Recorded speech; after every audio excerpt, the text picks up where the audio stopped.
अच्छा जी, तो आज हम लोग अपना फ़र्स्ट यूनिट स्टार्ट कर रहे हैं। फ़र्स्ट यूनिट है फंक्शंस एंड लिमिट्स। तो आज के लेक्चर में हम फंक्शंस के बारे में पढ़ेंगे, उनकी कुछ टाइप्स पढ़ेंगे, डोमेन रेंज के बारे में पढ़ेंगे। तो पहली टर्म जो है वो है कॉन्सेप्ट ऑफ फंक्शन, कि फ़ंक्शन का बेसिकली कॉन्सेप्ट क्या है। तो the term of function was recognized by a German mathematician Leibniz. अच्छा जी, जो फंक्शन की टर्म है वो एक जर्मन मैथमेटिक्स था लेबनीज़, उसने इंट्रोड्यूस करवाई to describe the dependence of one quantity on an other, के एक क्वांटिटी की दूसरी क्वांटिटी पे इंडिपेंड।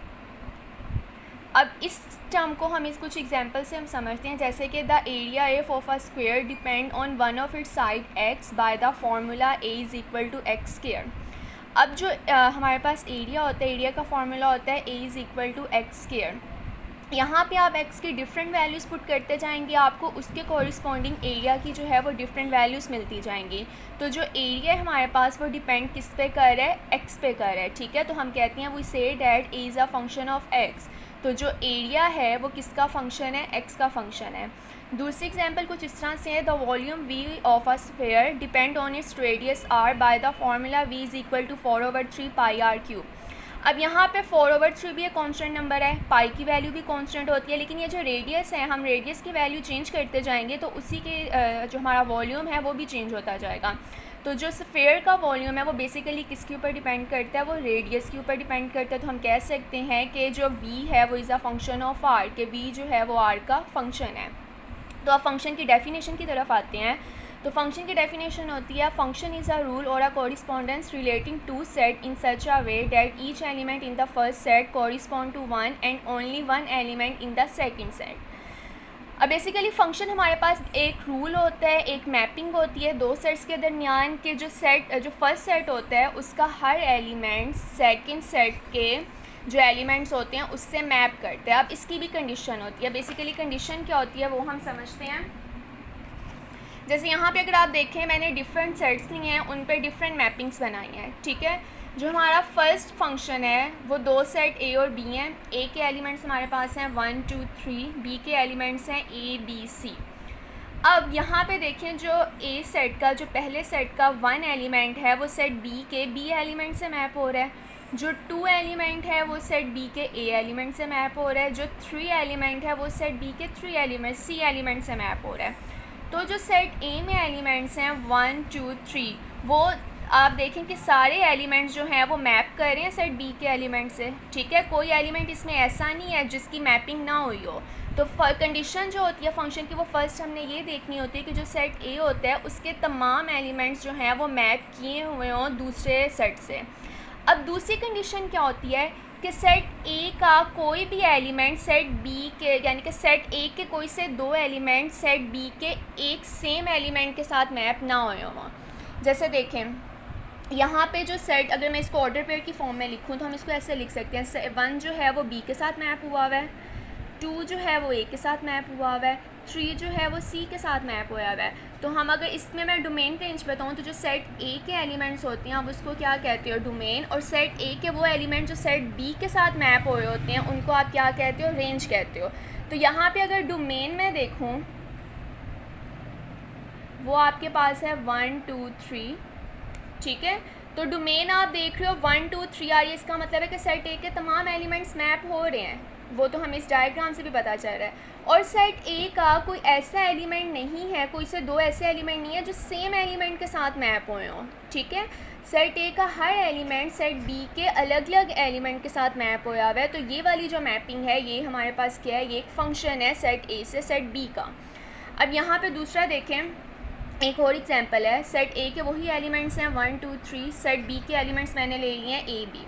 अब अगर मैं इसको ऑर्डर पेयर की फॉर्म में लिखूँ तो 1 बी और 2 ए करके लिखा जाएगा। अगर मैं इसके डोमेन लूँ तो डोमेन 1 2 जो कि सेट ए की इक्वल नहीं आ रही है, ठीक है, वो हमें यहाँ से भी पता चल रहा है क्योंकि सेट ए का जो 3 एलिमेंट है वो सेट बी के एलिमेंट के साथ मैप नहीं हुआ हुआ। तो इसका मतलब ये है कि ये वाली जो मैपिंग है वो हमारे पास क्या है, वो फंक्शन नहीं बना रही। मैपिंग फंक्शन के लिए हमने दो कंडीशंस देखनी है। पहली कंडीशन ये होगी कि सेट ए के तमाम एलिमेंट्स मैप होने चाहिए, और दूसरी कंडीशन ये होगी कि सेट ए के कोई से दो एलिमेंट ऐसे ना हों जो सेट बी के एक सेम एलिमेंट के साथ मैप हुए हों।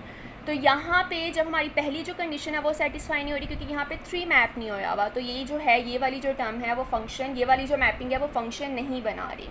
अब थर्ड एग्जांपल में आते हैं। थर्ड एग्जांपल देखें, 1 2 3 सेट ए के एलिमेंट्स हैं, A B C set B के एलिमेंट्स हैं। यहाँ पे मैपिंग किस तरह से है कि 1 जो है वो बी के साथ मैप हो रहा है, 2 जो है वो ए के साथ मैप हो रहा है, 3 जो है वो बी के साथ मैप हो रहा है। तो मैं अगर इसके ऑर्डर पेयर लिखूँ तो ऑर्डर पेयर की फॉर्म इस तरह से लिखा जाएगा। अब डोमेन जो है इसकी, अगर मैं इसकी डोमेन निकालूँ तो वो तो 1 2 3 यानी कि पूरे का पूरा सेट ए तो आ रही है। मैपिंग की जो है, फंक्शन की जो है वो फर्स्ट कंडीशन तो सेटिस्फाई हो रही है। लेकिन अगर हम सेकंड कंडीशन देखें कि ये जो 1 जो है वो भी बी के साथ मैप हो रहा है और जो 3 है वो भी बी के साथ मैप हुआ है, तो सेट ए के 2 एलिमेंट जो हैं वो सेट बी के सेम एलिमेंट के साथ मैप हुए हुए हैं। इसका मतलब है ये भी हमारे पास फंक्शन नहीं बना रही है। ठीक है, एक लास्ट एग्जांपल देखते हैं। हमारे पास जो सेट ए है उसके एलिमेंट्स हैं 1 और 2, सेट बी जो है उसके एलिमेंट्स हैं ए बी सी। अब यहाँ पे अगर मैं मैपिंग बनाऊँ तो जो 1 है वो बी के साथ मैप हो रहा है, 2 जो है वो ए के साथ मैप हो रहा है। तो ऑर्डर पेयर की फॉर्म इस तरह से लिखा जाएगा। इसकी डोमेन अगर निकालें तो डोमेन ऑफ ए आपके पास आ गई 1 एंड 2, तो डोमेन तो सेट ए की इक्वल आ रही है। पहली कंडीशन तो फंक्शन की सेटिस्फाई हो गई है। अब जो फंक्शन की दूसरी कंडीशन है कि क्या सेट ए का आप देख रहे हो कोई से 2 एलिमेंट सेट बी के सेम एलिमेंट के साथ मैप तो नहीं कर रहे, तो नहीं कर रहे हैं वो इंडिविजुअल एलिमेंट्स के साथ सेट ए के जो एलिमेंट्स हैं उन्होंने मैप किया। तो ये टर्म भी हमारे पास क्या बना रही है, फंक्शन बना रही है। अब यहाँ पे अगर सेट बी का एक एलिमेंट बच गया है तो इससे कोई फ़र्क नहीं पड़ता। हमने सेट ए का जो पहला सेट है उसका कोई एलिमेंट जो है वो मैपिंग के बगैर नहीं होना चाहिए। ठीक है, अब यहाँ पे एक कंडीशन समझने वाली है। जो पहला सेट है वो तो आपके पास उसके जो एलिमेंट्स होते हैं वो क्या होते हैं, वो डोमेन होते हैं। जो दूसरा एलिमेंट होता है उसके तमाम एलिमेंट्स जो होते हैं वो कोडोमेन होते हैं, और दूसरे एलिमेंट्स के वो एलिमेंट जो सेट ए के साथ मैप किए होते हैं वो आपके पास क्या होते हैं, रेंज होते हैं। यहाँ पे अगर मैं लिखूँ तो डोमेन ऑफ ए जो है वो आपके पास है 1 2।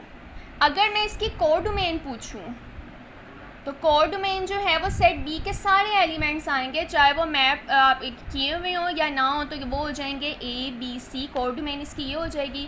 और रेंज जो होगी, रेंज क्या होगी, सेट बी के वो एलिमेंट जो सेट ए के साथ मैप हुए हैं, तो वो आपके पास क्या आ जाएगा, ए और बी।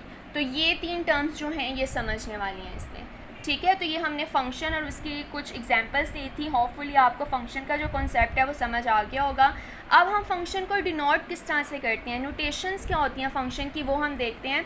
कोई भी फंक्शन यहाँ, if a variable y depends on a variable x in such a way that each value of x determine exactly one value for y, then we say that y is a function of x। ये वही चीज़ है जो मैंने आपको अभी examples के through बताई है।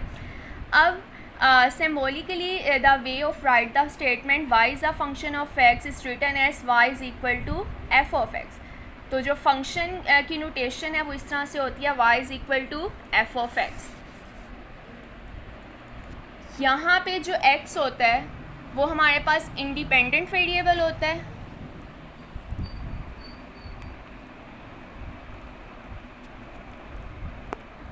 और जो y हमारे पास होता है वो हमारे पास होता है डिपेंडेंट वेरिएबल। ठीक है, अब x क्यों इंडिपेंडेंट है और y क्यों इंडिपेंडेंट है। अगर मैं यहाँ पे कोई भी फंक्शन ले लूँ, y is equal to 2x for example, ये मेरे पास एक फंक्शन है y इक्वल टू 2x।